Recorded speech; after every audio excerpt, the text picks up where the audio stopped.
You're still watching Midday Live, but away from elections 2016 to another topical issue which has to do with health, and we're focusing on malaria. And in spite of the establishment of a national malaria control program under the Ghana Health Service and several attempts to control malaria in Ghana dating back to the 1950s to ensure that malaria disease is no longer a public health significance, several reports and statistics indicate that malaria is still a serious problem in Ghana. And this afternoon, to talk a lot more about malaria and preventions and measures that are being put in place, I do have Eric Amano Impienim. He is the Program Manager, Youth Development Research and Innovation Center.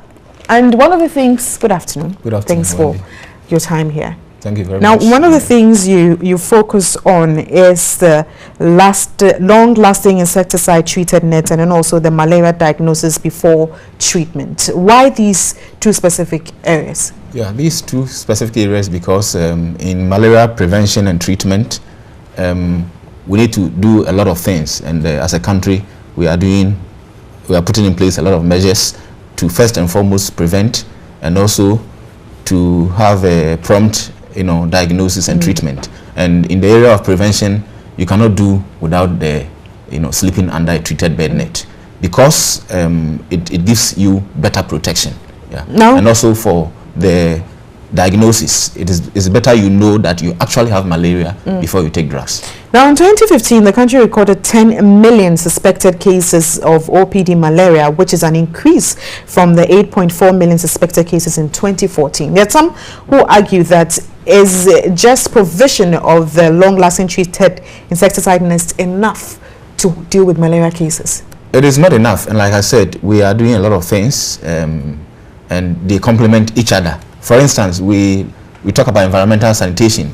There are breeding grounds of the mosquitoes, and if we don't curtail that as well, even if every household has a net, you may still have people getting malaria because people stay outside before they go to their bedroom, and they will be bitten even before they sleep on their bed. So it is not enough.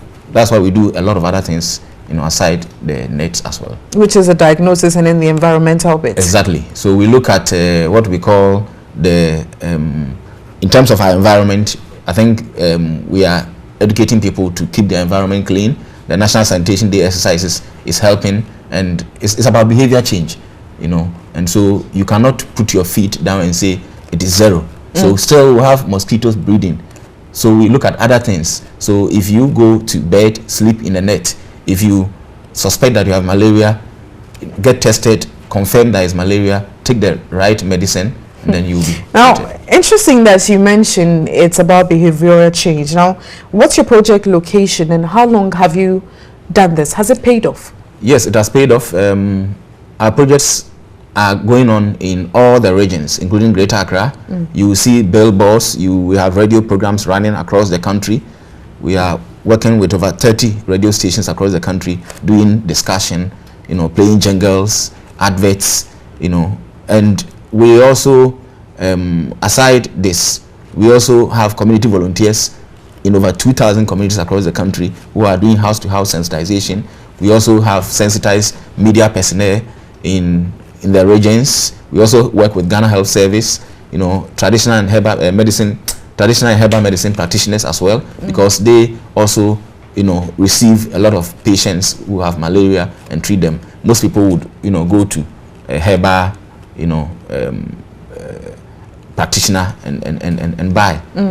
So we need to look at all these key actors because they play a very important role in the fight against malaria in Ghana. And now, what do you hope to achieve with this project, and how long will it run? Yes, so like the figures you just quoted, we want to see a reduction in malaria deaths from all age groups. At the moment, the most affected are pregnant women and children under 5, and we want to see a dramatic reduction in those population groups. Apart from them, all of us, you and I, we are described as a general population.